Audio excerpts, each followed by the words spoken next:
Good morning and good afternoon, everybody. Welcome to the second installment of the Composting Association of Vermont's International Compost Awareness Week webinar series. As people are just sort of joining in here, I'm going to go over just a little bit about the Composting Association of Vermont. We were founded in 2002. Our vision really is that by increasing the use of compost in our communities, we'll improve soil health, water quality, and our collective resilience to climate change. We're a small 501c3 based in Heinsberg, Vermont. And we are a member organization. So our members are solid waste management entities, policymakers, practitioners, educators, and concerned citizens. If you'd like to learn more, you can go to our website at compostingvermont.org. This is part of the 25th Annual International Compost Awareness Week, which is a program run in the U.S. by the Composting Council Research and Education Foundation. The theme, Soil Loves Compost, emphasizes the beneficial relationship between healthy soils, successful plants, and better landscape results through compost use. And I just want to take a quick minute to highlight UVM's Soil Ecology and Management class did a whole poster series for this year's International Compost Awareness Week, and we have a gallery of those posters up on our website as well. One of the goals for this week is to engage as many people as possible. So if you are on social media and you'd like to share through your networks, these are the hashtags that you can use. I also just want to do a quick promo for our upcoming webinars in this series. Later today, Athena Lee Bradley and myself will be talking about small-scale composting, helping people and communities make positive change in the age of COVID-19. Tomorrow, Thursday, we have two events happening, how to grow your own food at home. And then in the evening, a compost literacy book discussion on Cows Save the Planet, hosted by CAV member Lamoille Regional Soil Solid Waste Management District and Lamoille Soil, and we'll be joined by Vermont author Judith Schwartz. And then tomorrow we have two as well, Compost as a Climate Solution with Soil for Climate. And then I will be participating in Composting for Your Garden in the Time of COVID-19, which is part of Prescott College's Food System Friday webinar series. I'd like to give a quick thank to all of our sponsors, Addison County Solid Waste Management District, Community Bank, Nature Cycle, Rich Earth Institute, and Vermont Natural Ag Products. And with that, I'm going to turn it over to Chris Voell, who's the Senior Commercial Advisor at the Embassy of Denmark in Washington, D.C., who will be moderating today's webinar. Great. Thank you very much, Natasha. It's wonderful to be here this morning, and want to first thank Natasha and the Composting Association of Vermont for hosting this webinar and inviting us to participate in it. Over the next hour and a half, we're going to go a little bit, I guess, outside the lines probably of the traditional session that CAV might present, and focus a bit more on digestion of organic products. That has been more of the tradition in Denmark in managing manure and food waste and other organic waste streams. We're lucky to have a esteemed panel joining us from Denmark today. Just for a bit of a quick intro, Denmark has a long legacy as an agricultural producer. About 2/3 of the land mass in Denmark is under agriculture. There's a strong ethic, like Vermont, for protecting soils and water, and recycling nutrients for use as organic fertilizer. Over time, over the last 20 or so years, digester projects for co-digesting manure and food waste have grown in size and scale, and you'll hear a bit more about that as our presenters discuss that. There's been a movement to diverting food waste from traditional management techniques and using that more in anaerobic digestion, and then capturing the energy and nutrient value of those waste streams. Denmark has a tradition of a triple helix approach to dealing with issues, and that's a marriage of government, private industry, and academia. And we're lucky today to have to have that triple helix, if you will, with our presenters. But first and foremost, Bob Spencer, who many of you probably know, will introduce the topic and set the stage in Vermont. I'm going to take the time now and introduce all of the speakers. Then we'll be able to move through the presentations later. Bob's a well-known solid waste management professional. He's got 20 years of experience in the waste and composting arena. He's a consultant to communities, states, and countries. He's worked with the Massachusetts DEP and the city of Beijing in the past. Bob's a contributing editor to BioCycle magazine and the director of the Windham Solid Waste Management District. He's the president of the Composting Association of Vermont Board of Directors. I was lucky to travel to Denmark with Bob back in September of 2018. Next presenter will be Claus Mortensen. Claus is the site manager for Agribusiness Park in Denmark. He's been in the biogas and bioenergy industry for the last 8 years. He helps facilitate innovation between companies and universities, works a lot on export activities for companies from Denmark, and works in more than 20 countries. Claus holds a Master of Science, Business Administration, and Innovation Management. Claus and I work very closely together. He is the project manager for a program called BioGas Go Global, which I'm sure Claus will mention. And he's one of the very much a leader in biogas and bioenergy in Denmark. Next speaker will be Rasmus Eisted. Rasmus is a senior expert on circular economy and waste management and in the Danish Environmental Protection Agency. He's worked with the public and private sector since 2000. He holds a PhD in waste management from the Technical University of Denmark and a Master of Science in Environmental Engineering. Throughout his career, he's worked a lot with organic resource and life cycle assessment of waste management. He's worked in the Arctic regions, North America, Europe, and Asia. Our third presenter from Denmark will be Lars Nielsen. Lars is the CEO of Gemidan Ecogi and responsible for the overall business activities for the company worldwide. Lars holds a bachelor's degree in mechanical engineering and business administration and has more than 30 years of experience working in international business. And since 2016 has lent Gemidan Ecogi's efforts on the pre-treatment of organic waste. Just very briefly about me, I've been in the waste and renewable energy field here in the U.S. Since 1986, worked at the U.S. Environmental Protection Agency, the Solid Waste Association of North America, and joined the Danish government about a year and a half ago to bring some innovation from Denmark over. So with that, I think we will turn this over to Bob to set the stage in Vermont. Again, as Natasha mentioned, please, if you have questions throughout, send them along to us, and we will do our best to answer all of those. We look forward to the next hour and a half or so. Natasha and Bob. Okay, thanks, Chris. I guess my audio is working. I'm going to talk mostly about the composting programs that I work with in Vermont. As the executive director of Windham Solid Waste District, we have implemented the second largest food scrap, got to be correct here, composting facility in Vermont. It's still relatively small, approximately 3,000 tons per year. So let's go on to the next slide. As Chris said, I had the honor of being invited to go on the Danish biogas tour in the fall of 2018.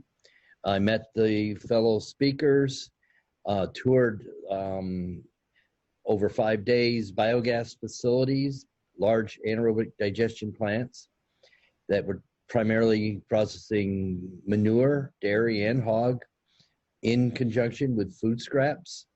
We toured food depackaging plants, and we want to talk about that in a little more detail because that's a central theme here. Also gas pre-treatment technologies and university research. Very impressive university public and private partnerships as Chris described it.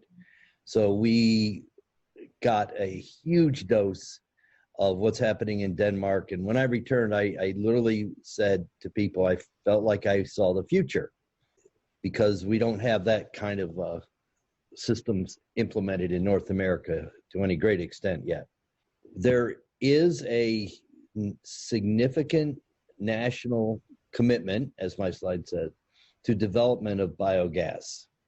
And we learned early on in our tour that the political parties in Denmark signed an agreement several years ago. There's been a couple modifications to it that committed the nation to renewable energy and including biogas and the whole package of nutrient recycling and agricultural land production.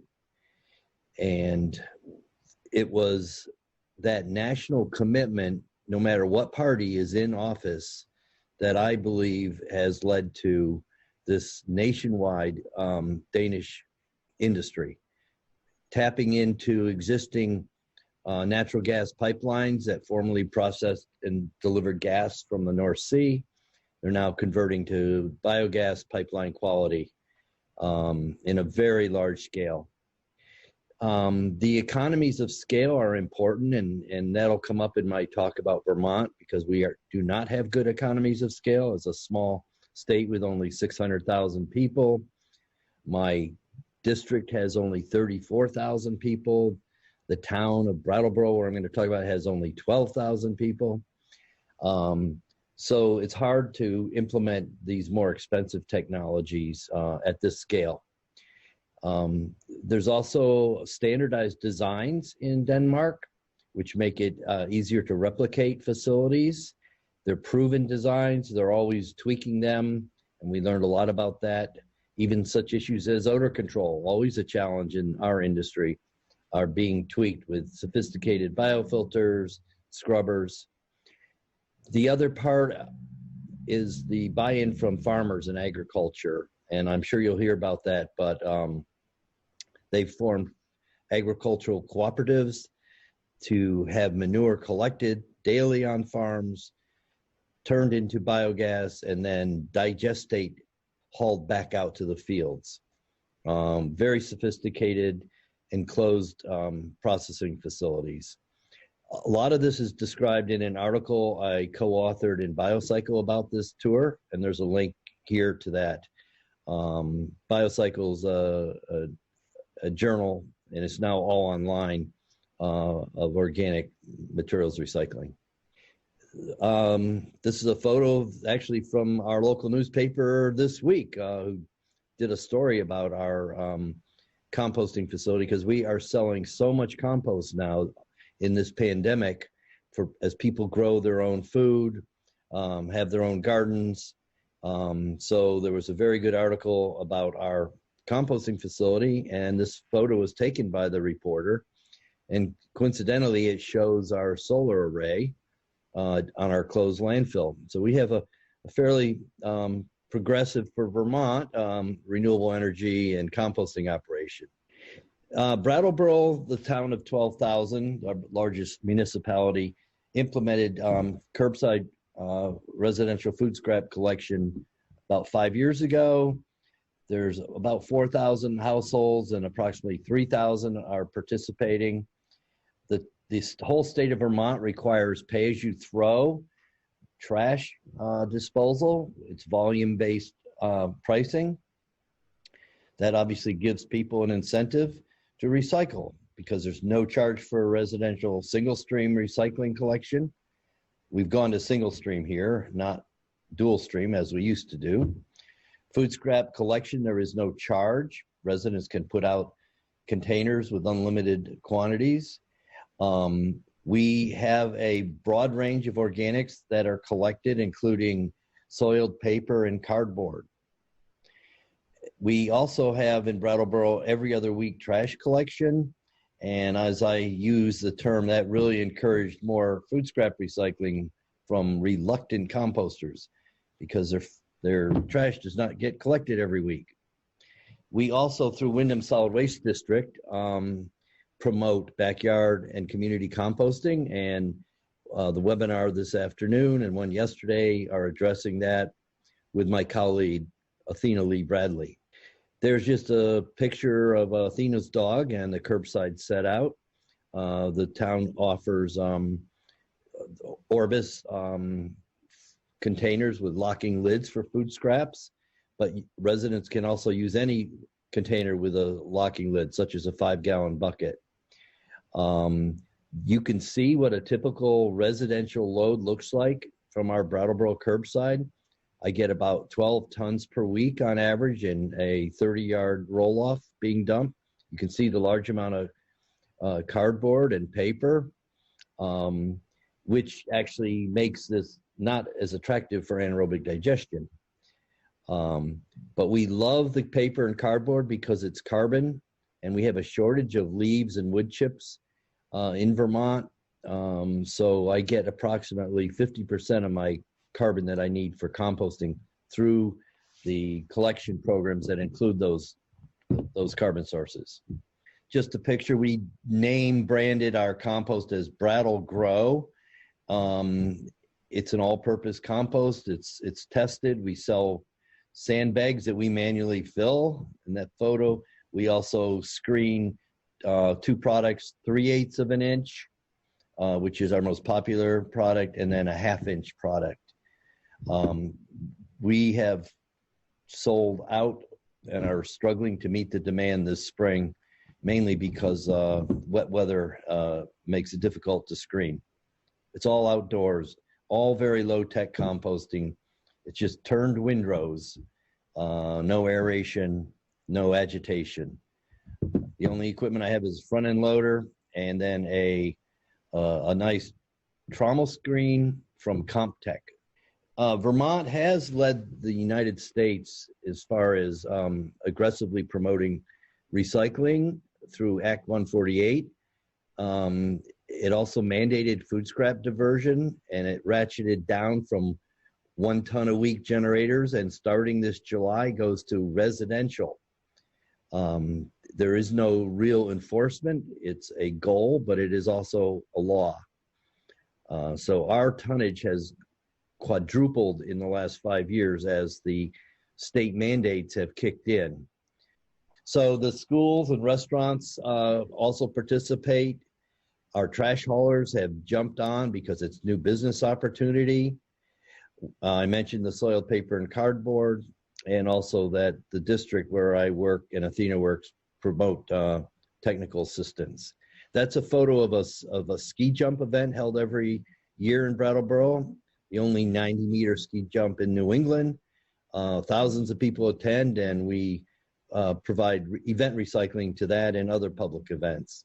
The 17 dairy manure plants in Vermont do process some industrial food scraps, but the hope was that they could take commercial and residential food scraps, and really the problem is that there's too much contamination for most farms to accept that with their manure and then turn that digestate into bedding, or even to put on their land due to plastic and glass contamination.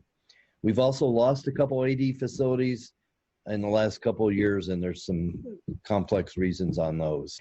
We, as a district, have conducted 3 different feasibility studies of anaerobic digestion. The problems, and this is throughout North America, it's very difficult to lock in long-term contracts from the generator so that you can go and finance a project. Even the largest build-out we anticipate at 10,000 tons per year is lacking economy of scale, despite the fact that Vermont would pay 21 cents per kilowatt hour for electricity from food scraps. There is a new food scrap AD facility under construction in central Vermont. Depackaging, that's a key to getting into commercial and residential food scraps.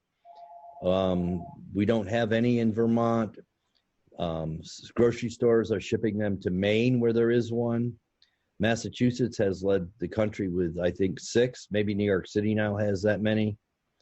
But we've had some concerns that diverting food scraps to out-of-state Maine is not a sustainable model.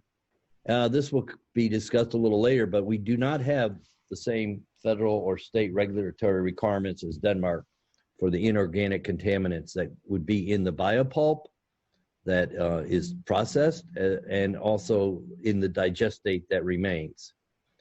And we are concerned about the adverse impacts on ag lands. And we've been looking at the Danish model. And that wraps mine up. Bob, thank you very much. That did a great job of setting the stage. I think you laid out the pros and cons of this opportunity. And I think, as you said, we're going to hear a lot more from our next three speakers. And so without Claus, I would invite you to make your presentation. Thank you. Thank you very much, Chris. And also a big thank you to Natasha and Composting Vermont for having this opportunity. The next 15 to 20 minutes, I'll share some insights from Denmark, mainly focus on biogas, a bit on the combination of biogas and composting production, then on the R&D side as well. And then finally also as a sort of call to action, how we can build bridges between the US and Denmark, and how we have a platform for that. So just allow me first to make a short introduction to Denmark. It is a small country in the northern part of Europe, double size of Vermont, with approximately 9-10 times as many people. Besides that, we also have a quite big pig production, and also quite intensive dairy industry, especially in the western part of Denmark. You can see it in the livestock manure map in the bottom left picture. So you have a quite dense, a lot of manure, a lot of agri waste that is currently being used, not all of it, but that's the background for biogas in Denmark, is basically to make use of that, but also use it as a agri-environmental technology, basically. Some of you may have been drinking a Carlsberg. Some of you have been trying the Lurpak butter from Arla. Some of you know maybe Siemens Wind Power or Lego. That's companies from Denmark. We have a quite big export, also within the food and ag industry. So this is an important industry for Denmark, the food and ag industry. And I think I wouldn't go into details with the circular economy that well, because I know other speakers will talk more about that. But I think what strikes me a bit when having the opportunity to work with US stakeholders and also elsewhere in the world is that I think what we're good at in Denmark is also what Chris emphasizes, that we have a triple helix, understanding that we need to work together, and also that the last, I would say 30, 35, maybe 40 years, we had a strong political consensus in the parliament that this is the way forward. The green way is the only way. So this means that you create an investment environment that is long-term, and which means that the risk is lower. We also do support biogas a lot. I'll get back to that later, but and finally, I have to emphasize that although we may be well known for our wind power and that industry, but 2/3 of all renewable energy in Denmark is bioenergy. That coming from, of course, biogas, but also waste incineration, which is our way of handling waste. We don't landfill much. So again, the whole biogas boom in Denmark has happened basically the last approximately 6-7 years. Before that, it was starting with small-scale farm-based biogas plants. Then we introduced basically the cooperative way of thinking, which also dates back to 120 years when the first dairies were established. And then onwards to bigger plants, and then we got a new regulation, new policy in 2012 and 13, which meant that injecting gas to the gas grid was there was a subsidy for that, which means we've seen the boom here. So you can see it in the graph to the right. Basically, you still have CHP solutions where you burn the gas on site to produce energy, heat for the process in the biogas plants. But lately, what we see in the big rise is in basically injecting the gas into the gas grid. And by doing that, you are enabled to sell the energy all year round and 100%. If you use CHP, then you are in a situation 4 or 5 months a year where you can't really sell the heat for the local district heating plant because the need for heat in the summer is lower. Another part of the, let's say, the way we do biogas in Denmark is we use waste. Even though that we are allowed, I think, right now to have 12.5% energy crops in the biogas systems, we use less than that, around 2, maybe 2.5%. So it is a way to treat a resource, or some would call it waste, into nutrient, fertilizer for the farmer, and of course energy. And what we see in the rise here is that because we expect, as it's written, that we hope that we will be 100% only have renewable and natural gas in the grid by 2035. In order to reach that, we need to have much more straw in the plants, and we need to have what is called methanization. I will get back to that. And then we also need to optimize the plants. And that's where innovation research comes in. So we see the rise in basically the agricultural-based co-op plants. So this is a picture of one typical plant. I'll get back to that a bit later, but there is a number of reasons why we from a Danish perspective and the Danish state supports biogas. And I think what is important to emphasize is that it's much more than energy. It's about converting basically the resource you have, the fertilizer. In this case, you have big plants. The newer ones are typically plus 100,000 tons a year biomass you haul into one central plant. We can do that typically within a distance of 20 to 25 kilometers. We can haul 100,000 tons a year. The farmer co-invests in the biogas plants. This way, again, you reduce risk of not having biomass enough. You reduce risk of not having a place to recycle the nutrients. So that is also a key takeaway is a way to reduce the risk here. Again, flexible plants, you don't know what you can get. If you get a good offer for some food waste for free or whatever, then you need to have a system that is flexible enough, pre-treatment systems that is flexible enough to basically use this.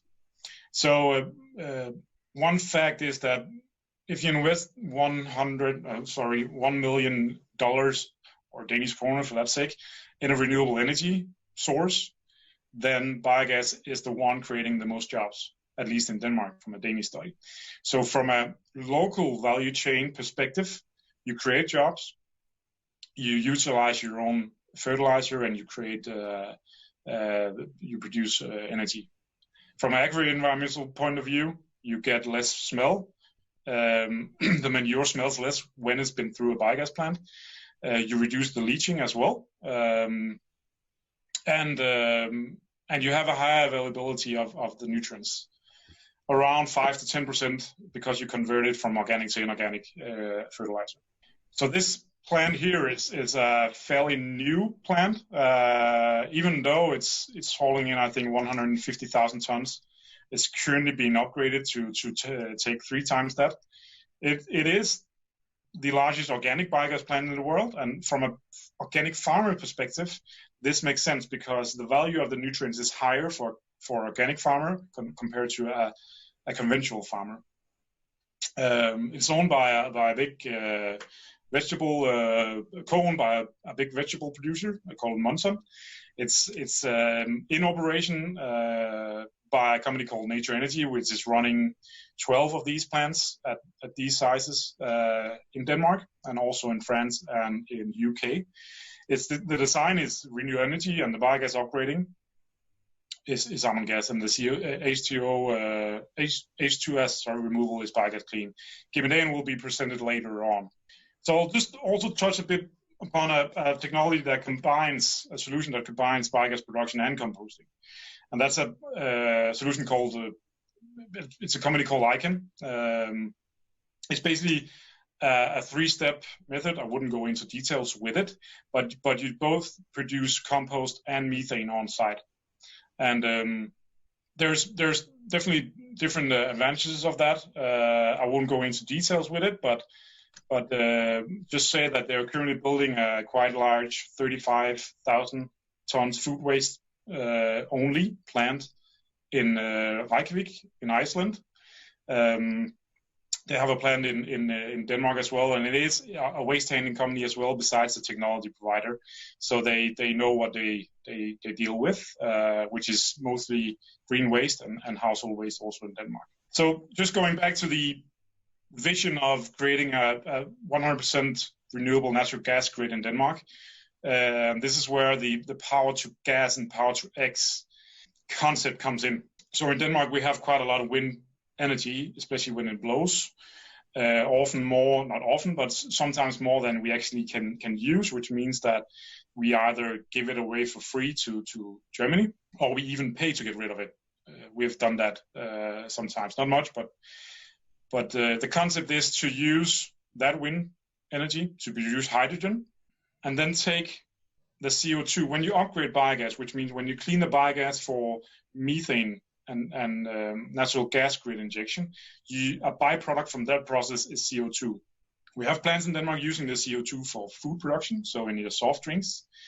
We have one plant doing that, but the concept here is to use the CO2, let it integrate with the hydrogen to produce CH4, which is basically natural gas. And there are at least 3 ways of doing that. The easiest one is to inject hydrogen directly in the reactor tank. That's been done at Aarhus University with a pump manufacturer called Landia. And there are several other ways of doing that. I just got a overview of projects in Denmark on this, and I think we have around 92 different R&D projects ongoing currently on Power to X. So this is something that we're really excited about, because it's basically integrating the whole energy system. It enables the excess wind power to be injected basically in the storage capacity in the Danish natural gas grid, where you have 4 to 5 months of storage capacity. So this, again, everything plays together here. Another focus is basically, can we actually create food, and of course feed as well, based on methane, based on urban bio-waste. We are in a consortia, European Union consortia called Value Waste, where we look into that. There's a Danish company called Unibio. They take methane. It can be a renewable source, but it can also be black methane. They have a bacterial process that enables the production of protein for feed. In this case, we're looking into basically for human consumption, but currently it's only allowed to use it as a feed for pigs. Then as well as a digestate can be used for insect production, which is a good way of converting the last organics into protein. And we know that insects is one way of creating protein in a much more efficient way than red meat and also pork and chicken. Then we have, as mentioned, we have a tradition of waste incineration in Denmark. We also have a tradition of large plants burning wood chips and wood pellets and straw. One of the newer technologies and one of the companies I work with is called Dell Energy. They actually have a plant in the US, but it's fairly new technology, enabling mixed garden waste to be used as a combined heat and power. So this is a way of using something that is typically bigger bioenergy CHP plants are not really keen to take in. These guys with their pyrolysis, gasification technology enables basically the use of low-cost mixed garden waste. And then final words from my side. Agro Business Park is a non-profit company basically helping companies, universities all around the world to interact and do commercial, but also R&D stuff. We have around 1,500 companies in our network in Denmark. We have around, I think, $80 million in R&D activities ongoing all the time. So we try to build a bridge between stakeholders from Denmark and abroad. With us in the BIOGAS Global Consortia is also, so I represent, in that case, I represent the universities working with this. We work closely with the majority of the universities in Denmark working with biogas. With us, we also have the Danish Energy Agency, the one basically controlling and doing the policy on this area and biogas. And of course, we work closely with the different embassies, including Chris. So once again, thank you very much, Natasha and Composting Vermont for this opportunity. My contact is here. If we can do anything together, would be great to share what you do in Vermont and in the US, what we do in. Great. Thank you, Claus. That's an excellent overview of the situation in Denmark. I'm going to move on to Rasmus. Rasmus, as I said earlier, represents the Danish Environmental Protection Agency. So we'll give a little bit different perspective on food waste and the circular economy. And with that, Rasmus, I'll turn it over to you. Yeah, thank you. Thank you for inviting me to make this presentation. It's very interesting to be a part of the worldwide organization of organic waste and food scraps and the industry around that. I represent the government of Denmark. I a civil servant at the Environmental Protection Agency in Denmark. And I will present to you a little about the background of what we're doing and the political background of it. And then I go into details about the recycling and especially the quality requirements. And as Claus just showed you things about Denmark, I'll just show you a few things more. What is important here is the number of households, because these are important when we are talking about collection of food scraps, food waste from households. And we have approximately 2.5 million households in Denmark. And we also have approximately 500,000 registered businesses, which all to some extent have some kind of organic waste, at least from the canteens or the coffee maker or something. We have 98 municipalities, and that is important because the municipalities play a very important role when it comes to collection of waste. And we have 5 large cities, and the large cities, and compared to the rest of the world, is just a small village. But the biggest town is, of course, the capital, Copenhagen, in the east of the country. And to those who do not know it, we have Germany below Denmark. We have to the east, we have Sweden, and to the north, we have Norway. And we have water borders to Norway and Sweden. Denmark decided nearly 10 years ago that we have to look more into the use of our resources, because we have a strong tradition of incineration, and we have been incinerating approximately 2/3 of our waste during many years, and we are, I would say, world leading when it comes to incineration. But what happens when we incinerate the waste is that we actually lose a part of our resources, and that's why it's important to try to make new ways of using of the resources. And the first we did was to make a resource strategy that would be Denmark without waste, when we focus on more recycling and less incineration. And that had been turned over to also a waste prevention strategy in 2015. And then after that, we turned over to the circular economy. The government made a board of CEOs from the private sector, and let them answer the questions of how do we make a circular economy in Denmark that actually will fit in to the industry and the businesses. And out of that, there came a strategy on circular economy, and we also had a plastic act, a plan for how to deal with plastic. And what we now is working on is trying to move forward with all that and put it together, and still keep an eye on reducing the incineration and keeping on the recycling. Just some few numbers. If we look into the upper line, the households, the goal set up in 2013 was that we are going to reach a 50% recycling on household waste in 2022. That recycling includes organic waste, paper, cardboard, glass, wood, plastic, and metal. And the organic waste has to be a part of it because when it comes to weight, is very heavy and makes a great part of the waste. And in 2011, we only were recycling approximately 22% of that household waste. And the goal is 50%, and even within a few years, it has to be even increased further to 60 and maybe 70%.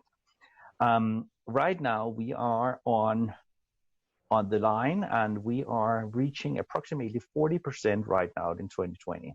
When we look into the businesses, especially the service sector, we had a status of 17% recycling in 2011, and we have approximately reached the goal in 2018 on 60%.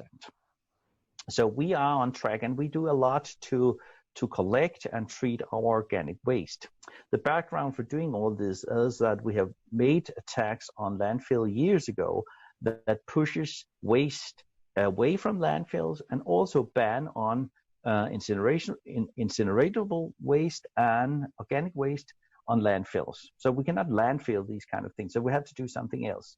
And the first thing we did was to put it into incineration plants, but there's also a tax on that. So what we have left now is that recycling is the only thing we can do without any taxes. So that is the cheapest way to go. But it's still not that easy to just say, okay, we don't have the tax, so we can do it easy in another way, because there's a lot of obstacles, barriers we have to come over. But we are working on a mixture of regulation, administrative measures, and different kind of taxes to move up the waste hierarchy, which is the base of what we're doing and how we're doing the waste management in Denmark, moving from landfilling upwards, recycling and reuse, and try at least to prevent waste.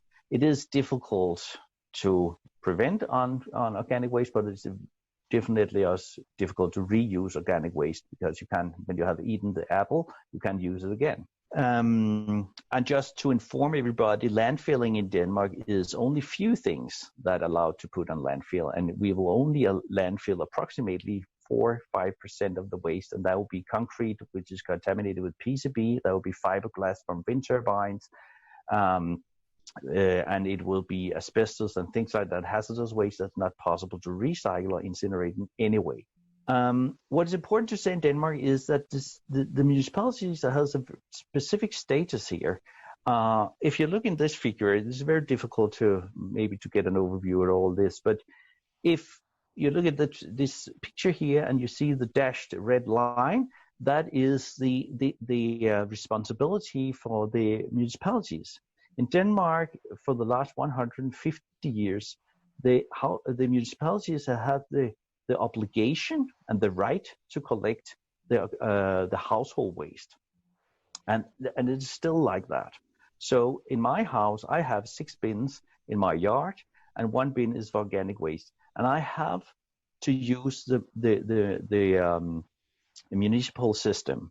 The municipal administration will put up a system to collect my organic waste, and I have to use it. I cannot avoid it. I can't use any other systems, but I also get a good service. So it is put together like that, and that secures that all households all over the country will have some kind of collection of their waste, and here in this context, organic waste, but that is not rolled out everywhere yet, but we will look into that. And if you look then beneath that, you have the businesses, and they will have a private scheme. All businesses, they will have, each sector have to figure out how to deal with their waste, how to collect it, and how to bring it to into the system to recycling and reuse, maybe incineration, and hopefully not landfilling.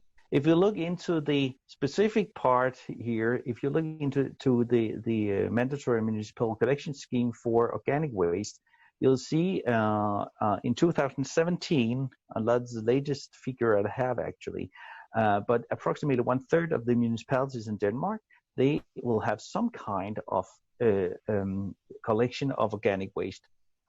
And nowadays, it will be approximately 2/3 of the municipalities. We still some of the municipalities still working on putting up a scheme, but the EU has set a limit, and that will be in the summer of 2023, where all the municipalities all over the EU will have to have a separate collection of organic waste.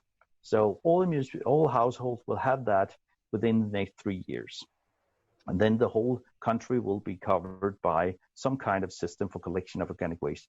And I can say that the Danes actually working on making a waste collection system that would be the same all over the country to some extent. Right now, each municipality has their own right to figure out how do they do it, but that will be changed during the next years to some extent.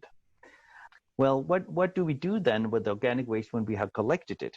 We collect organic waste from the households. Most of the municipalities who have a collection, they will collect it in a plastic bag. Some will have a biodegradable plastic bag, and some will even use a paper bag. And we have had a very, very long and very tough discussions on whether we should use the paper bag, the plastic bag, the biodegradable bag, and we have not really found the perfect solution yet, because there are advantages and disadvantages by using these different kind of bags. But one thing is for sure is that using a biodegradable plastic bag is not really necessary in Denmark, because like the Southern European countries where they have composting facilities for organic waste and for food, for household organic waste, they have different kind of system where they compost it. We do not have a composting system for organic waste from households.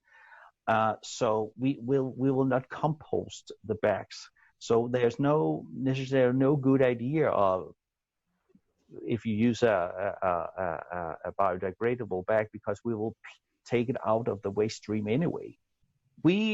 The household will be one part of what we put into to the anaerobic digestion. We also have the businesses, that could be supermarkets, the industry, whatever, who will provide the system with organic waste. And then we have the farmers. And the farmers, that will be a huge part of it. So the household will only be a smaller part of all this. The thing is that everything is put together, and we will produce biogas. We will have a reject where we have something we have to throw away because of impurities from the waste, and then of all that we also can, from the bio-pulp, when it is degassed, it can produce some fertilizer. If we look into the quality, we can say that the farming manure is more or less clean and without any physical impurities, so it's quite easy. The food waste from the service sector will have some physical impurities because of packaging, and the industrial food will have fewer, but some also, it could come from some kind of packaging.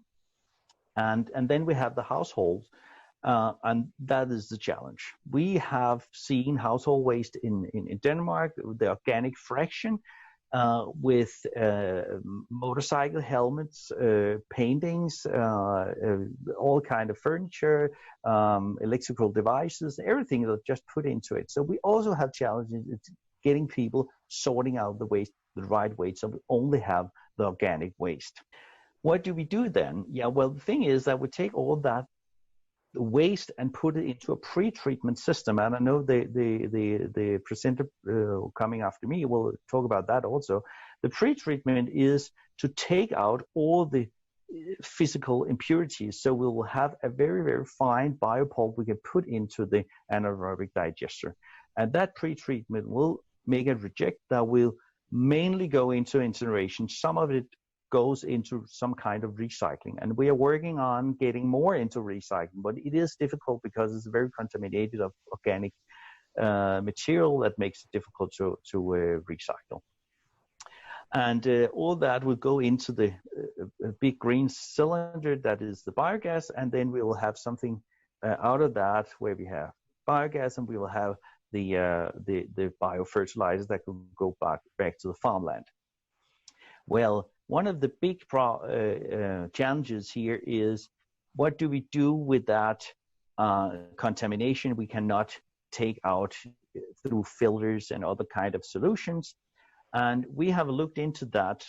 We have a statutory order on waste used on farmland, and there's appendix number 2 saying a lot of things about limits on different kind of things. That could be heavy metals, that could be other kind of substances that we don't want in that material. But we also, and that's the most interesting, that is the physical impurities. And we ended up a couple of years ago with a content limit saying that plastic, glass, and composite materials larger than 2 millimeters could only be 0.5 weight% of the dry matter. And if you look specifically on plastic over 2 millimeters, that could only be 0.15 weight% per dry matter. And also because it's plastic, it could only be 1 square centimeter per % dry matter in 1 liter biopulp.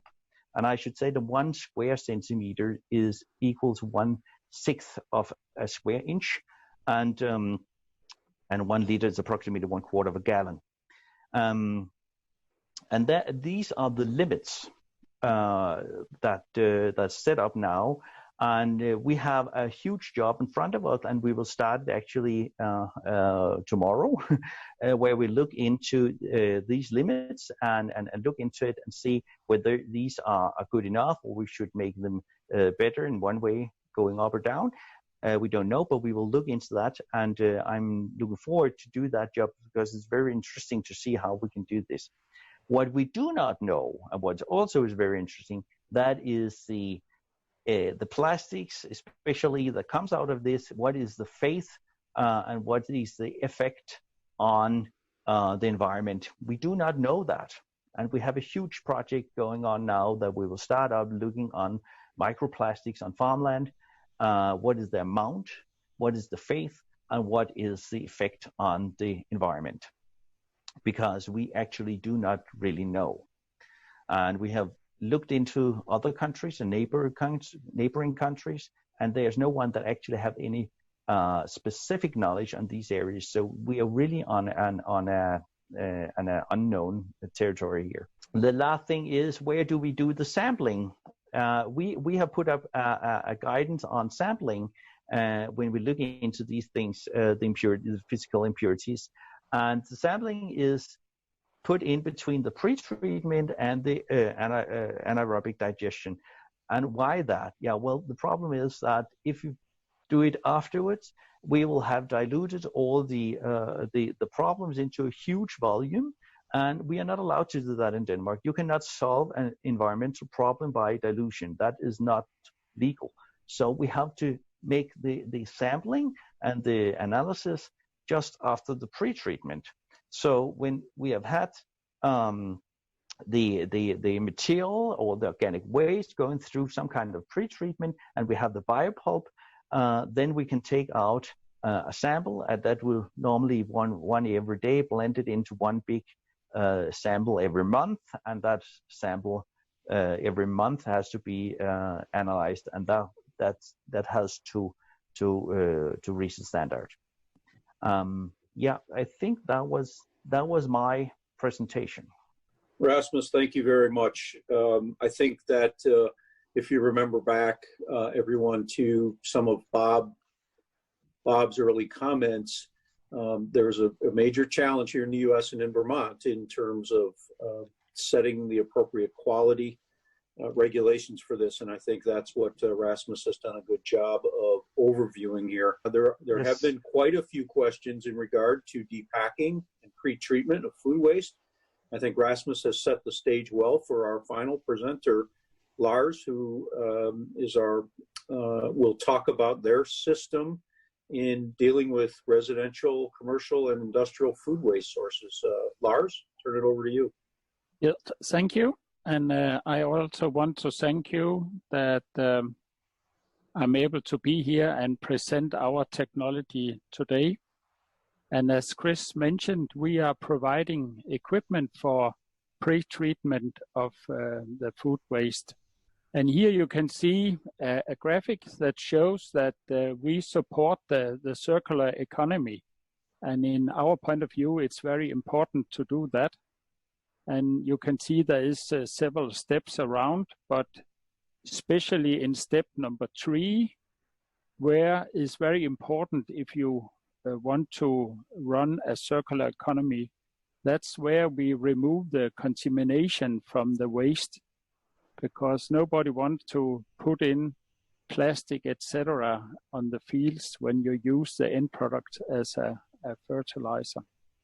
And as Rasmus mentioned before, we have some very strict limits in Denmark, but with our system, we normally only use approximately 30% of the limits. So we are just hoping that we even in the future get more strict regulation, because then we have an advantage compared to our competitors. And here you can see our philosophy is to provide a system to extract the maximum energy and nutrient benefits from food waste sources.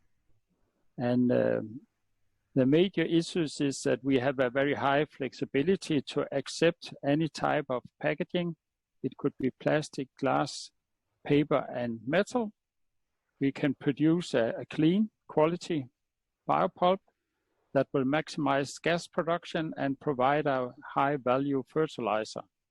And in the end, we have a very low maintenance and labor requirements. And here you can see a typical standard system where we, in the right side, have the feed hopper where we put in the waste, and then it goes with a transport screw to the pulper. And in the pulper, we add water to the waste, and then due to the rotation in the pulper, the centrifugal forces will do that the packaging will break, and we get access to the organic waste, and all the organic waste will be dissolved in the water. And after approximately 12-13 minutes, the pulping process is done. And there is a valve we open, and the whole batch will go in the separator. And in the separator, there is a big plate with a lot of small holes. And all the fluids, and that means all the organics, will pass through that plate. And there all the inorganics will stay in front of the plate. And then we have separated the organics from the inorganics. After this separation, we wash the inorganics to get all the fat that's sticking on the plastic, for instance. So we get a very high recovery of the possible organics in the waste. And then after the separator, all the inorganics, that's also what we call the reject, that pass through a screw press where we press the water out of it. and this water we will reuse in the next batch. And then the end reject, we will try to recycle some of that, or the rest will go to incineration. And as you can see, we have right now 3 plants running in Denmark, and we right now are building number 4 near Copenhagen. And if we look at the system, the capacity is between 8 and 10 ton of waste per hour. That means 200 ton a day. And that you can say, that means 1,000 ton a week and 50,000 ton per year. And if you have a higher volume, we can add more lines. We can also in the system control the dry matter content, and we can adjust it between 10 and 20%. If we go over 20%, it's very difficult to pump it. So normally we will be in the range between 10 and 20%. And the particle size in the pulp is very small. And that means that you get a very quick biogas production. And we have a highly automated system with low OPEX. And the SCADA system does that you can operate the system remotely. And if you are running 24 hours a day, you need between 1 and 3 operators to cover that. And we also have a very high system flexibility. Our system is a combined depacking and pre-treatment system. That means when we are saying depacking, that we unpack the foods, and then we take the organics, and then we remove all the contamination. And we do that in the pulping process, where the packaging will be opened so we can get the organics, and we can then dissolve that in the liquid fraction. And here we have a huge difference to many of our competitors, because here, when we are doing this way, all the inorganic stays in very big pieces.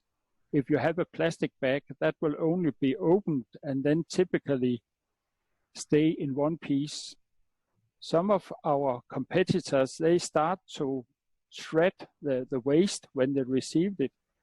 And if you have a plastic bag and cut that in 100 pieces, it's very difficult to find all those 100 pieces afterwards. And therefore, it's very difficult to remove them all. But in our system, we only have the very big pieces, and therefore it's much easier to remove it from the waste. And all that means that the system is able to treat and properly manage food waste from residential, commercial, industrial streams.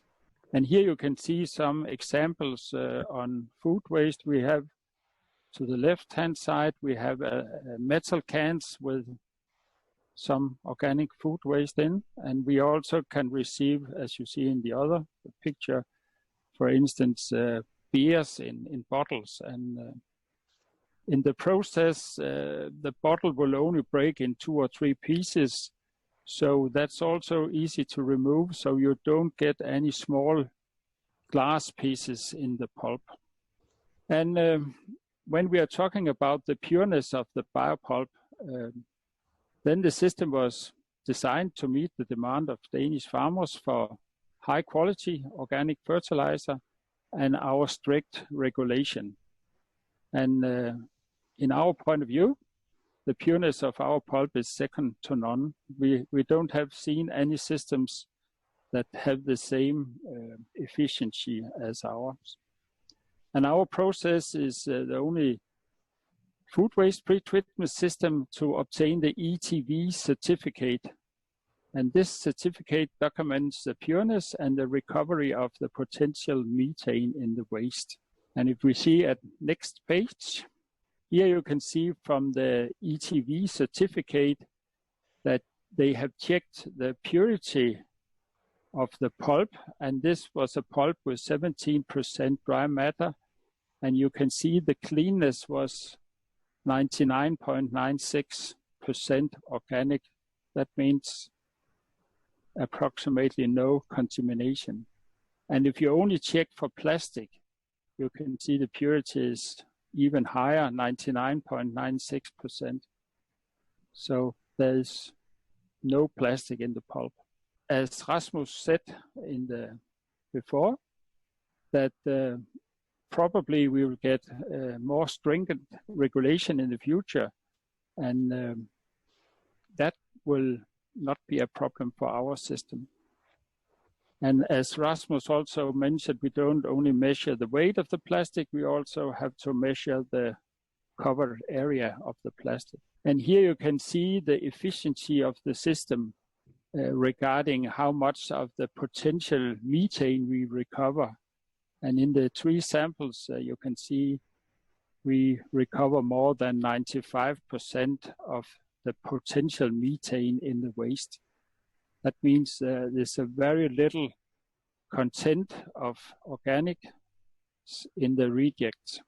And here you can see one of the plants in Denmark. That's a plant we have installed in an existing municipal waste to energy facility.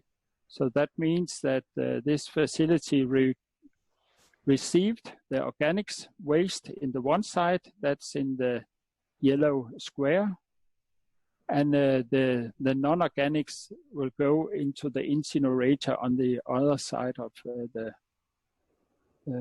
factory. You can see our latest facility.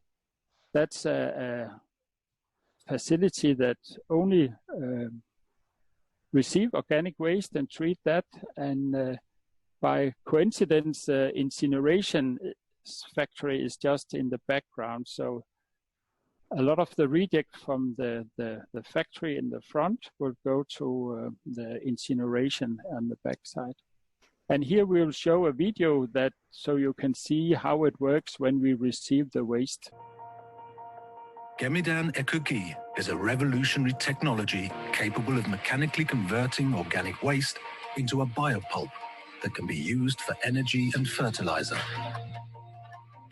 The system is designed to efficiently receive, process, and get rid of organic waste. First, the lorries cross the weighbridge, where all accessible data about the waste are recorded and stored as documentation as required by law. The system is designed to be able to efficiently handle all types of lorries. The delivered waste is either tipped into the receiving pit or directly into the receiving hall. The system and the technology are designed to be able to handle waste enclosed in all types of packaging: plastic, metal, glass, and cardboard.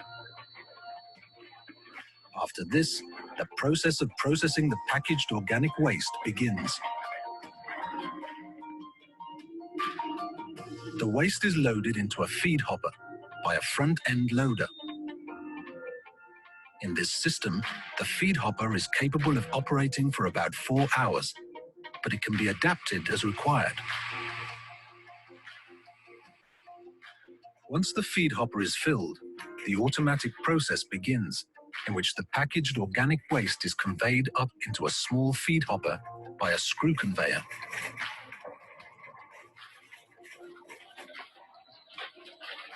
This process helps enhance the efficiency because the feed hopper fills the pulper very quickly.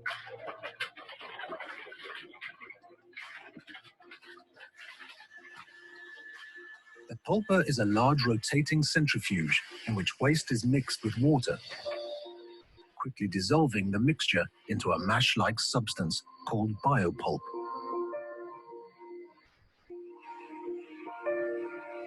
From here, the bio-pulp is sent to a separator, which separates the inorganic material from the organic material, to send a more than 99.9% pure organic pulp to a storage tank and onto tankers destined for biogas plants.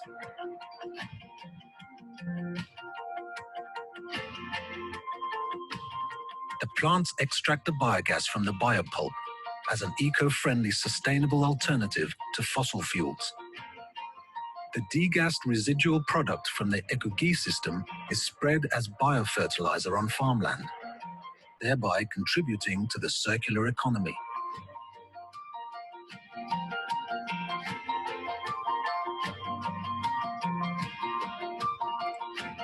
Back at the facility, all the separated inorganic materials have been sorted out. The dry materials are recycled wherever possible. The inorganic material left over can be sent to an incineration plant, which converts your waste and mine into district heating, benefiting all of us once more.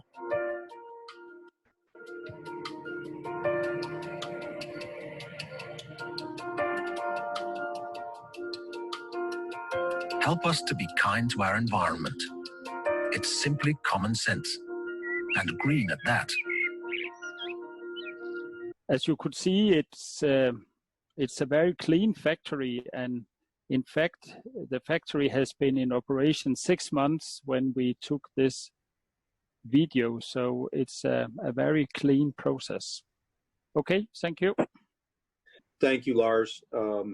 I think that was a fantastic presentation. There was a lot of questions that have come in the chat about contamination and some other things. And so I think I want to thank all of the speakers. Did a great job keeping on time, and we still have some good time for Q&A.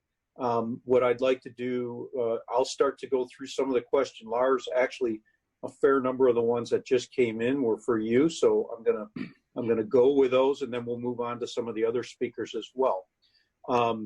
So first, what are the energy requirements for your system in relation to the potential energy production?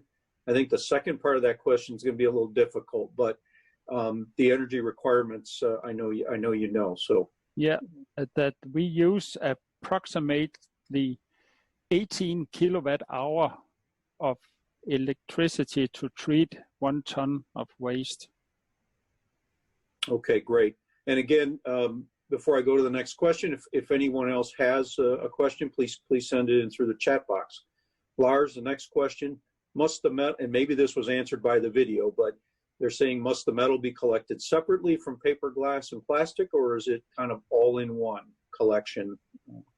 That's all in one. So you can say all the contamination, even though it's glass or metal, will be sorted out in the process and come out with the reject. And if you have a lot of metal in your reject, you can then easily take the metal out of the reject and then recycle that. And you can do the same with glass. Where we have the biggest challenges is most of the reject is what we call soft plastic.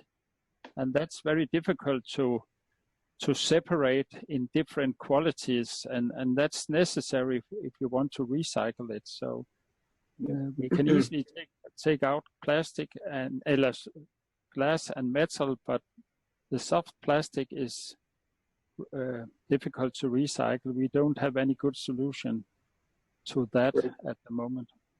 Great. Lars, another one here. What is the level of organic contaminants in the rejected material? I know you mentioned that it was very low. I don't know if it's below 5%. Okay. So and the last question for you right now, if there are only 3 Gemidan plants running across the country, which technologies are all of the other AD plants relying on for pre-processing?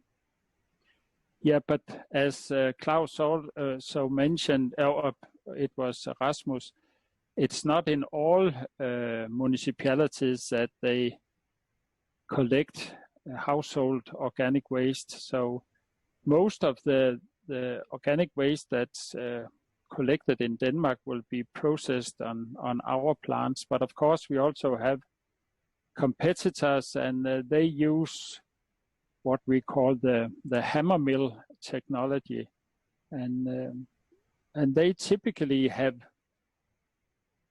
problems or challenges with fulfilling the requirements we have in Denmark, because they are not able to clean the pulp in the same way we are doing. Great, thanks, Lars. I'm gonna transition here to since I don't see any other particular questions, I think most of them have been answered. But Rasmus, on this issue of digestate use, you did a good job kind of profiling that.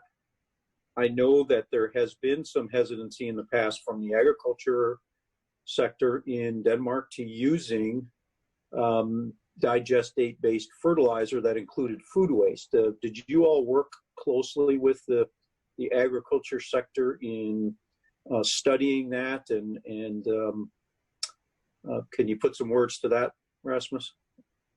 Yeah. I can't answer correctly, or maybe very correct on if we go way back, because I actually don't know. But I know what for the last years, and especially on this that came out with the limits we have now, we try to have a process where we include the companies who have these who produce pre-treatment equipment, and also the waste companies, those who are running different kind of collection and maybe municipalities and things. I try to gather all these people and talk to them, because what we don't want to is to introduce regulations that is not possible to fulfill. Even though we are the authorities and we are the ones who have to keep, a high standard and try to reach high levels of purity and keep an eye on the environment, we also have to be realistic. So we try, and we will also, during the coming work we'll have over this next year here, we will try to involve as many as possible who actually have experience and work with us daily. Great, thanks, Rasmus. Klaus, I don't know if you can add anything. I'll just add my anecdotal thought here quickly. My understanding is that, for instance, Arla Food, who's one of the largest food producers in Denmark and Scandinavia, has now accepted the fact that digestate can be used on their cropland, coming from co-digestion plants. Klaus, can you add any thoughts? Yeah, sure. I think they accepted that 3 years ago. They have Arlagon, which is their quality management system. So that is accepted. Arla is a co-Danish and Swedish company, and the Swedish accepted it first, and so the Danish part of the company had to reconsider their approach to it, and finally they accepted it. Great. Thanks, Klaus. I mean, I guess I'm harping on this point a little bit because this is, as I think Klaus and Rasmus both pointed out, one of the primary drivers, if not the primary driver, for digester and biogas plants is the use of those nutrients. And the biogas is, I don't want to say it's a secondary benefit, but in many ways it is. And it's so important that this is used to offset some of the commercial petroleum-based fertilizers. And Chris, just to add to that, basically what we see right now is the biogas plants are looking into manufacturing a customized fertilizer, which means that they hope to be able to adjust the NPK levels. One of the reasons for that is that you're not allowed to have a maximum of NNP, how much you're allowed to spread on a specific land. So it's interesting. Klaus, I'm going to keep you on the line because a question just came in that actually I was going to ask for clarification on. You talked about the Mortensen plant before being organic. So this question is the digestate allowed on certified organic land? And we may have to talk a bit about briefly about the definitions of organic, because they're changed in different places. But yeah, if you could try to answer that. Yeah, I think Lars can add to that, but it is you are allowed to take for some reason, non-organic food waste treated in a plant similar to Gemidan's, and then put it in a biogas plant, which is organic, and then the fertilizer is considered organic. Lars, do you have anything more that you can add on that question? If not, it's okay. No, I think that Claus is right, that even though that we receive unorganic food waste, it's allowed to use our pulp as organic fertilizer. Okay. So therefore, there is a huge demand for the fertilizer by the organic farmers in Denmark. So, but Claus, maybe to clarify, the Mortensen plant is the only one that has that designation in Denmark. Is that correct? That they're called an organic biogas plant, or maybe you can help me with that. No, I think it's just the largest one, and it is large compared to the second and third. I can't remember if there are 3 other plants, but the 2 others are small, what we would consider farm-based.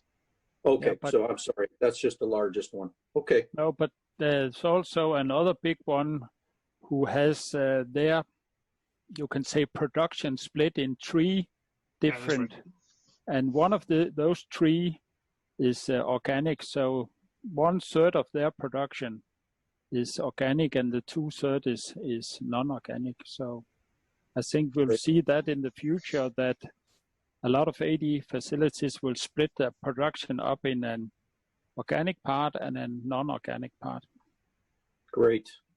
Well, I know Chris, one last thing is that the biogas plants are quite keen to take in the pulp from this system, and I don't think Lars would say this, but I'll say it anyway, because basically the company Lars represent originates from a waste handling company, so they also handle waste, of course. So it is a technology that is developed by the industry themselves, but they do make money on getting money from the municipalities and from the companies handling this, and they do make money on selling the pulp to the biogas plants. And yeah, Claus, I would agree, and I had a chance to visit the plant that you saw in the video, and having been in the waste field for 30 plus years, I was incredibly impressed. I can't wait until that technology is deployed here.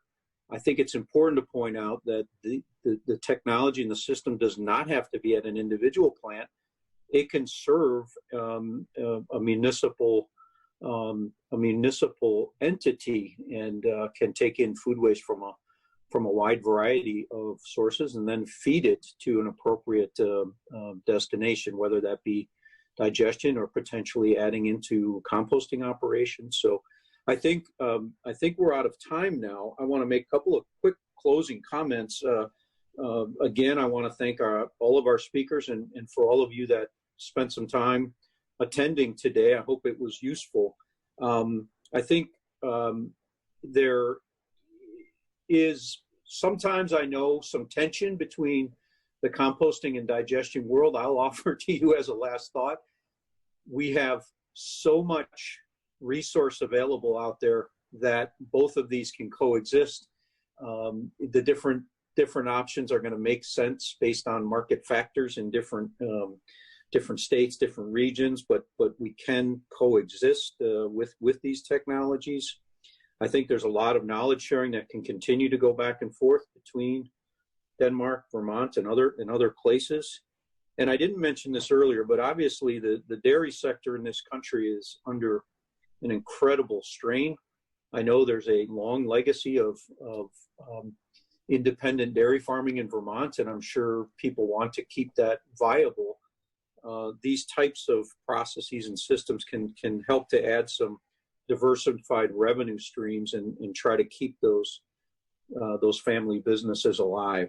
So again, I thank you very much, and please feel free to reach out directly to us or through the Composting Association. And again, Natasha, thank you very much for hosting this. Yeah, thank you so much, Chris, and to all of our presenters. This was great. And I also want to give a special thanks to the Ministry of Foreign Affairs of Denmark, the Trade Council, which is also one of our sponsors. Thank you very much. We hope to see some of you at the other webinars further on in this week. And in the meantime, thanks so much again to Chris and Bob and our Danish team for sharing all of your information and knowledge with us here as we're starting to tiptoe in this direction for some of our organics management. Great. Have a wonderful day and stay safe, everyone. Bye-bye.